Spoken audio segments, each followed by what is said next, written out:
Olá, alunos! Estamos iniciando agora esse tema da aula, esse tema 6, cujo título poderia ser Oscilações Amortecidas, Forçadas e Ressonância. Ora, nesta primeira aula do tema 6, né, nós vamos introduzir o conceito de oscilações amortecidas. No entanto, eu quero fazer uma advertência. A matemática necessária para entender muitas passagens e várias fórmulas não estão ao alcance dos alunos do ensino médio. Falta a eles o ferramental matemático. Ou seja, falta a eles conhecimentos sobre cálculo diferencial integral, que usualmente é dado só na universidade. Então a gente vai jogar algumas expressões para vocês e vamos dizer, olha, isso a gente pode obter a partir do cálculo. Mas de qualquer maneira eu sei que isso não é uma coisa que o aluno goste muito, porque ele não sabe de onde veio aquilo. De forma que considere isso uma experiência, né, de ensino de oscilações amortecidas para o ensino médio, oscilações forçadas para o ensino médio, ressonância para o ensino médio. Muito bem? Temos oscilações, né, amortecidas em geral. Nessa animação, não existe o amortecimento. Mas um pêndulo, por exemplo, de um relógio, né, se nós não dessemos corda para ele, ele iria oscilar e depois de algum tempo ele iria reduzindo a amplitude até parar. Até mesmo, nesse caso, ocorreria oscilações onde ele acaba parando com o tempo. São as oscilações amortecidas, né? É que a gente muitas vezes despreza o amortecimento, né? Mas se pode falar de oscilações, né, amortecidas, né? São oscilações porque muitas vezes, né, a partícula vai e volta, vai e volta, vai e volta. Mas algumas dessas oscilações amortecidas nem se poderia chamar de oscilações, não, porque elas vão e praticamente não voltam, né? Muito bom.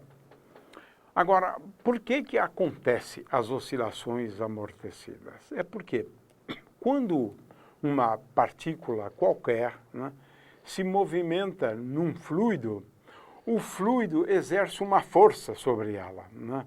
E essa força aqui, veja bem, essa força F que o fluido exerce sobre ela, essa que eu quero chamar a atenção, essa força se pode provar, né, que é uma força, em geral, proporcional à velocidade, né? Se a velocidade for baixa, isso aqui é verdadeiro, né? F igual a menos BV. B é uma constante que depende da geometria, depende da viscosidade. Então, calcular esse B aqui não é fácil, não. Agora, Stokes calculou no caso de uma esfera, de forma que se for uma esfera, né, se for uma esfera que se mova, e essa esfera tiver um raio A é o raio da esfera. Então, esse B que está aqui é dado por 6 vezes π, vezes o coeficiente de viscosidade, vezes o raio da esfera. Ou seja, Stokes determinou esse coeficiente B quando nós temos uma esfera, né, em movimento num fluido, né? De forma que, neste caso, né, sobre esta esferazinha, nós temos uma força atuando, né, na direção vertical contra o movimento a que ele está descendo, né? De forma que essa força F está aqui para cima, né? Além disso, às vezes, né, você leva em conta também o empuxo, em geral é pequeno, né? O empuxo não é uma força de grandes proporções, né? O empuxo e, claro, a força peso. A força peso. Ela se move, então, por conta dessas três forças que estamos aí, né?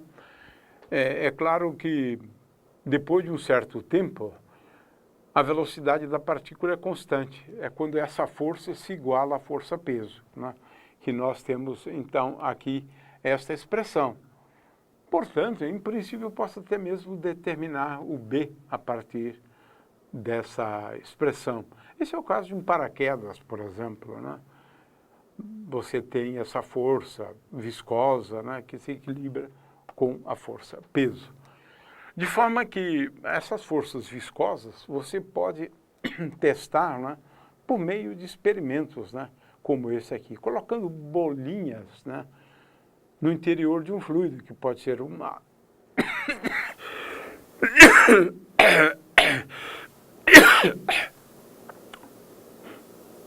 no interior de um fluido, que pode ser a água, a glicerina, né? Pode ser o álcool, pode ser o óleo bem viscoso, né?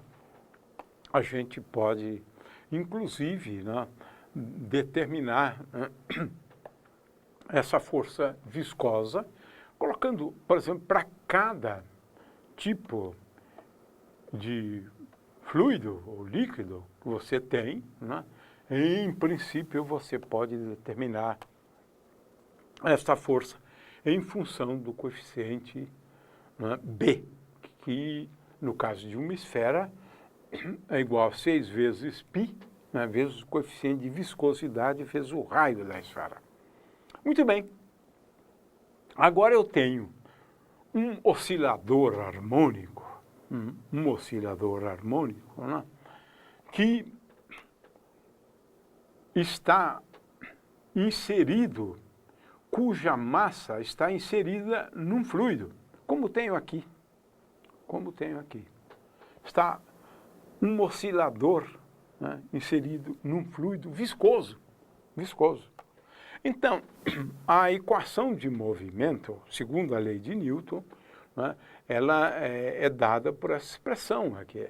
Massa vezes aceleração é igual a força elástica mais a força viscosa.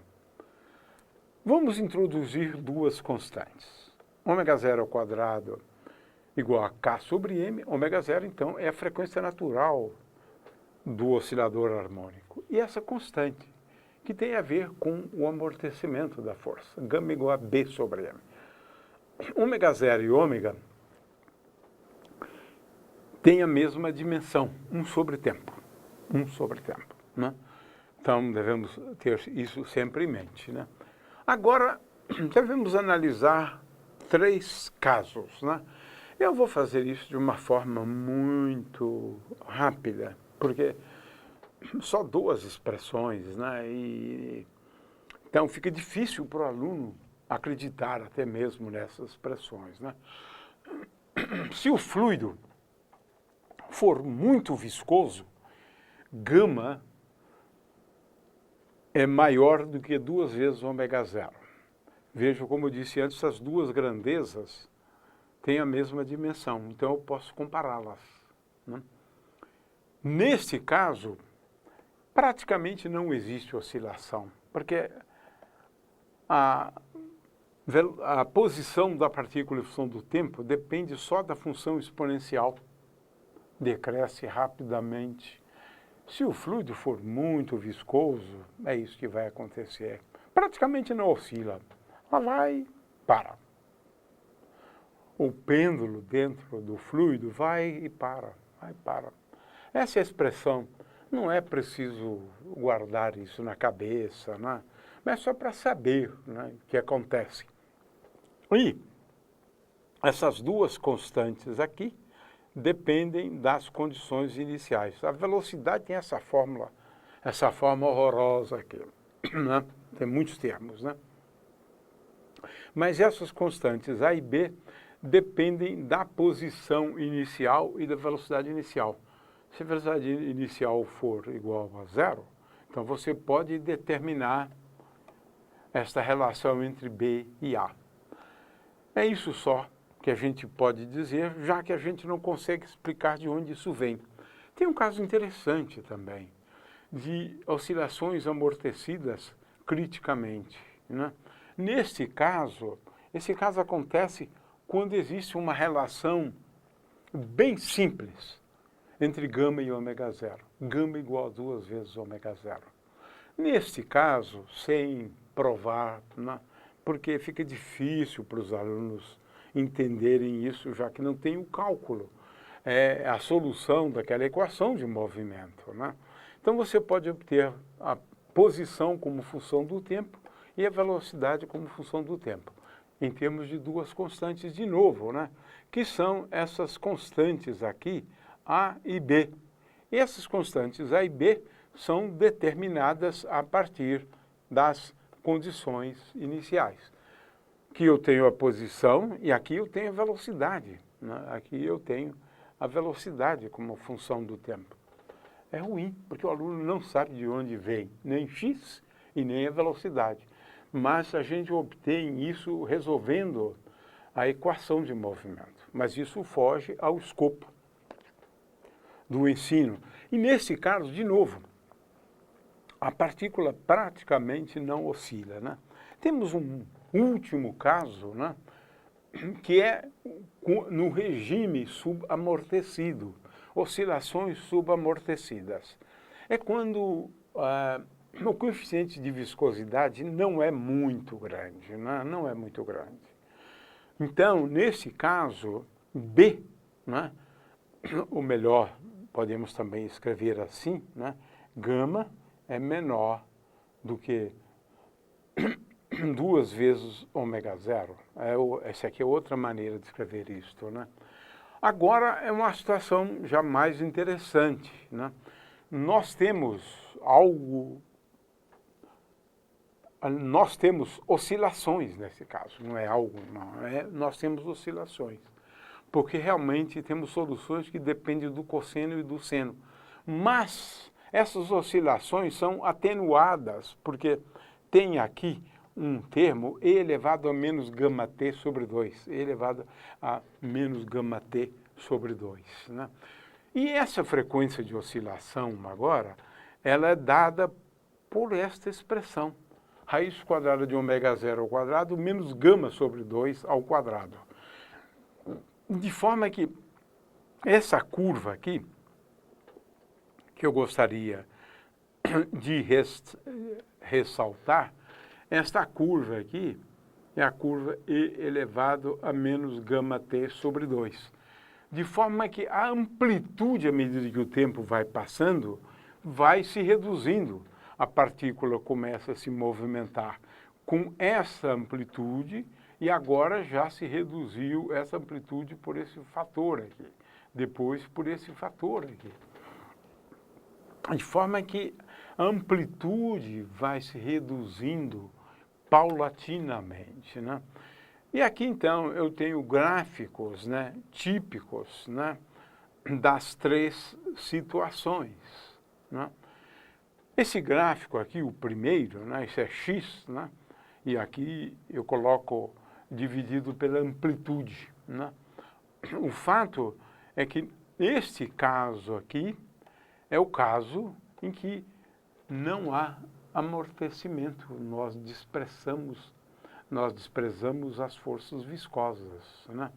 Nesse caso aqui, em vermelho, né? Veja, no caso aqui em vermelho, que é esse exemplo aqui, nós temos o amortecimento crítico. Veja que a partícula nem chega de fato a oscilar, né? Nem chega de fato a oscilar. Finalmente, nós temos uma situação onde ela de fato oscila, né?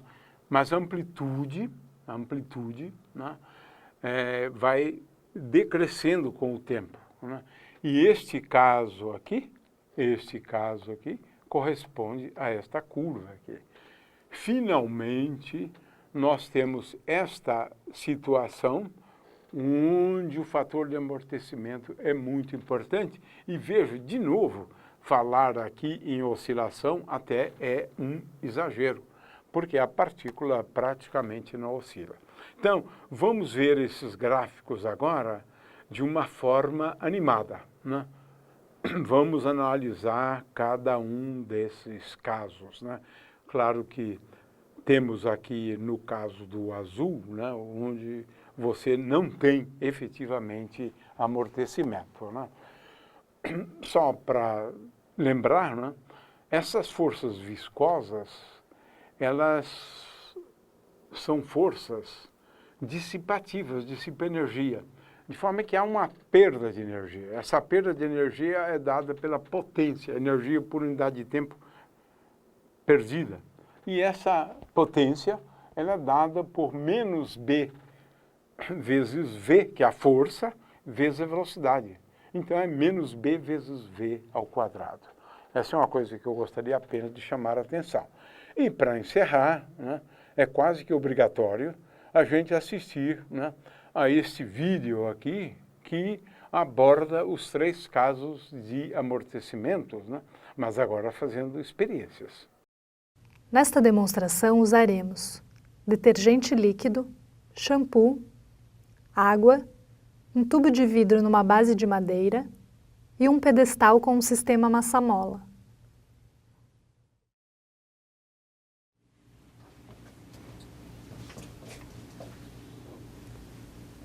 Com esse material, montaremos um sistema massa-mola na posição vertical, capaz de oscilar por muito tempo quando posto para se movimentar no ar, já que perde pouca energia a cada oscilação.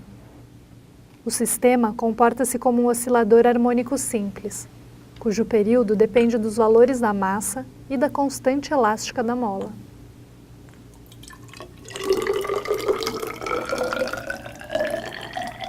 Se imerso num líquido como a água, a massa seguirá oscilando, porém com uma amplitude menor a cada oscilação.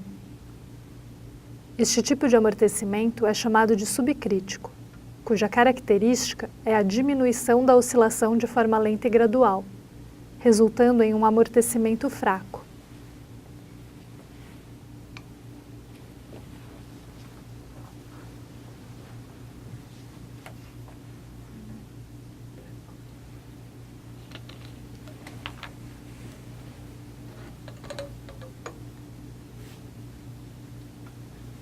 Trocando a água por detergente líquido, podemos notar uma diferença acentuada. O detergente é um líquido mais viscoso que a água e, por isso, provoca uma resistência ainda maior ao movimento da massa. Agora, o sistema massa-mola perde rapidamente a sua energia de oscilação, deixando de ser um movimento periódico. Este tipo de amortecimento é chamado de crítico, cuja característica principal é a de que o sistema chegue rapidamente ao ponto de equilíbrio quando posto para oscilar.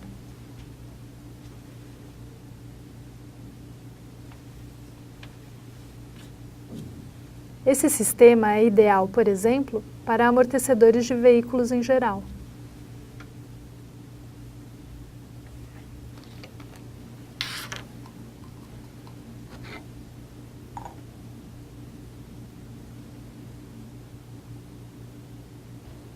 Se o líquido for ainda mais viscoso, tal como um shampoo, pode-se observar outra variedade de amortecimento, que é o supercrítico.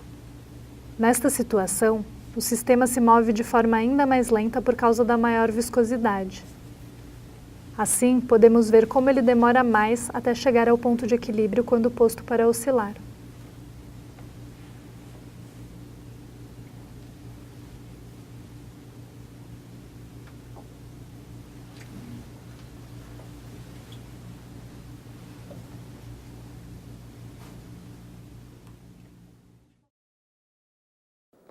Finalmente, temos aqui uma animação que ilustra o que acontece quando a gente dá um piparote, né, um peteleco com o dedo, né, num pêndulo, considerando agora os 3 casos. Eu achei interessante também que a gente observasse essa situação que nós temos aqui.